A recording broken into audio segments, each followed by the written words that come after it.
വിശുദ്ധ കുരിശിന്റെ അടയാളത്താൽ ഞങ്ങളുടെ ശത്രുക്കളിൽ നിന്ന് ഞങ്ങളെ രക്ഷിക്കണമേ. ഞങ്ങളുടെ തമ്പുരാനെ, പിതാവിന്റെയും പുത്രന്റെയും പരിശുദ്ധാത്മാവിന്റെയും നാമത്തിൽ ആമേൻ. എസെക്കിയേൽ 40 മുതൽ 48 വരെയുള്ള അധ്യായങ്ങൾ ദൈവം എസെക്കിയേലിന് ഭാവിയിലെ ദേവാലയത്തിന്റെ രൂപരേഖ കാണിക്കുന്ന വിശാല ദർശനങ്ങളാണ്. ഇതിൽ പണിയാൻ പോകുന്ന ദേവാലയത്തിന്റെ ചുറ്റുമതിൽ തുടങ്ങിയ എല്ലാ വിവരങ്ങളും അളവുകളും വ്യക്തമായി കാണിക്കുന്നു. ഈ ദർശനം യഹൂദർ പ്രവാസത്തിലായിരുന്ന 25-ാം വർഷത്തിൽ ദൈവം നൽകിയതാണ്. മനുഷ്യപുത്ര, നീ സൂക്ഷിച്ചു നോക്കുകയും ശ്രദ്ധിച്ചു കേൾക്കുകയും ചെയ്യുക. ഞാൻ കാണിച്ചു തരുന്നതിലെല്ലാം നിന്റെ മനസ്സുറപ്പിക്കുക. അവ നിനക്ക് ഞാൻ കാണിച്ചു തരുന്നതിന് വേണ്ടി തന്നെയാണ് നിന്നെ ഇവിടെ കൊണ്ടുവന്നിരിക്കുന്നത്. നീ കാണുന്നതെല്ലാം ഇസ്രായേൽ ഭവനത്തോട് പറയുക.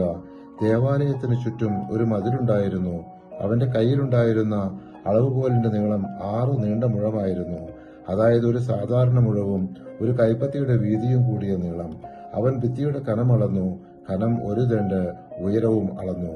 എസെക്കിയേൽ 40-ാം അധ്യായം 4-5 തിരുവചനങ്ങൾ. 41-ാം അധ്യായം 40-ാം അധ്യായത്തിന്റെ തുടർച്ചയാണ്. ഇതിൽ ദൂതൻ ക്ഷേത്രത്തിന്റെ ആന്തരഘടന, വിശുദ്ധസ്ഥലം, അതിപരിശുദ്ധസ്ഥലം, ചുറ്റുമുറികൾ, അലങ്കാരങ്ങൾ എന്നിവയെല്ലാം എസെക്കിയേലിനോട് കൃത്യമായി അളന്നു കാണിക്കുന്നു. പിന്നെ അവൻ അകത്ത് കിടന്ന് കട്ടിളപ്പടി അളന്നു. കനം 2 മുഴം, കവാടത്തിന്റെ വീതി 6 മുഴം, പാർശ്വഭിത്തികൾ 7 മുഴം. വിശുദ്ധ സ്ഥലത്തിന് അപ്പുറത്തുള്ള സ്ഥലം അവൻ അളന്നു.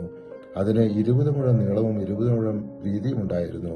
അവൻ എന്നോട് പറഞ്ഞു, ഇതാണ് ശ്രീകോവിൽ. എസെക്കിയേൽ 41-ാം അധ്യായം 3-4 തിരുവചനങ്ങൾ. എസെക്കിയേൽ 42-ാം അധ്യായം ക്ഷേത്രത്തിന്റെ പുറംപ്രാകാരത്തിനു ചുറ്റുമുള്ള വിശുദ്ധ മുറികളെയും പുരോഹിതർക്കുള്ള ഇടങ്ങളെയും കുറിച്ചുള്ളതാണ്.